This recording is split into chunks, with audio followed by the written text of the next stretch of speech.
liquide se répand sur le sol et une fumée âcre s'en dégage. « C'est un acide !» crie Alex. « Il veut nous brûler la face !» Oh pétard. On a 3 choix. On s'enfuit pour éviter l'acide. On tente d'affronter Fourcroy en utilisant les recherches scientifiques d'Alex pour vous défendre. Ok, donc t'étais déjà un geek avant l'heure. Ok. Ou on tente de raisonner Fourcroy en lui disant que la vérité éclatera. Ou alors, à mon avis, ça paraît pas la meilleure des solutions, l'histoire. Hein. Non. Non, mais on va prendre mes connaissances. On fuit ou on utilise tes connaissances? J'utilise mes connaissances. Eh ben, j'espère qu'elles sont bonnes, hein, parce que sinon, on va tous crever. J'espère aussi.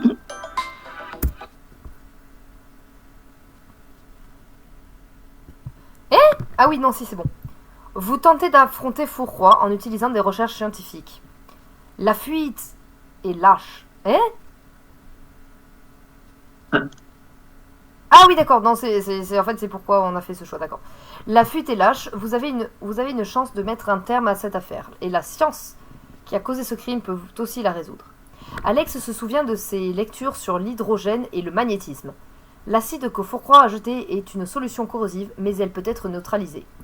Alex se saisit d'un sac de craie, une substance basique qu'il a vue dans le laboratoire, et le jette sur la flaque d'acide. Une réaction chimique se produit, une mousse blanche se forme et l'acide est neutralisé.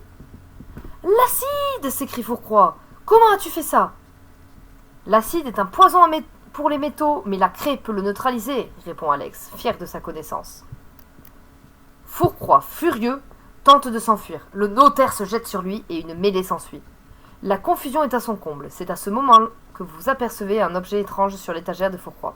Une petite machine en bois et en métal avec un fil de cuir qui s'enroule autour d'un cylindre.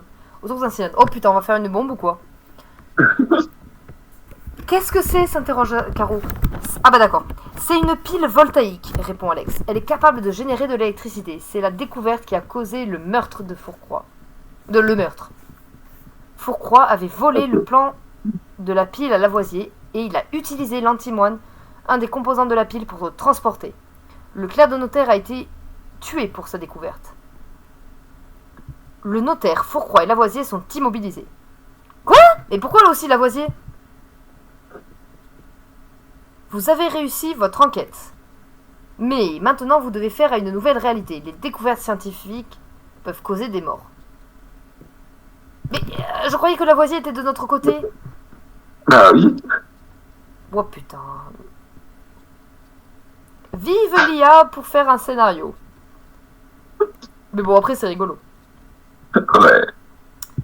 Chapitre 8. Verdict de l'histoire.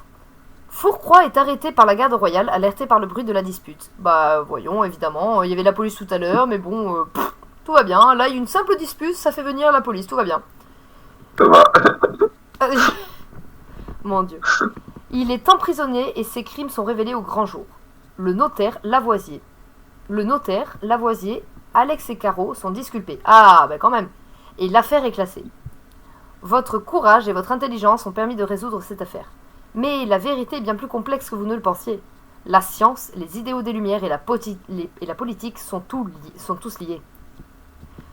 Au cours de votre aventure, vous avez rencontré des personnages célèbres comme Camille Desmoulins, Antoine Lavoisier, Marat, Georges Danton et même Benjamin Franklin.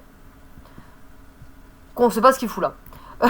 Voilà. Vous avez aussi découvert les avancées scientifiques comme l'antimoine, la pile voltaïque et les théories sur le magnétisme animal. Votre aventure se termine ici.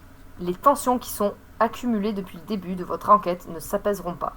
Bientôt, la Révolution française éclatera et vos vies, comme celles des millions de Français, ne seront plus jamais les mêmes. Fin!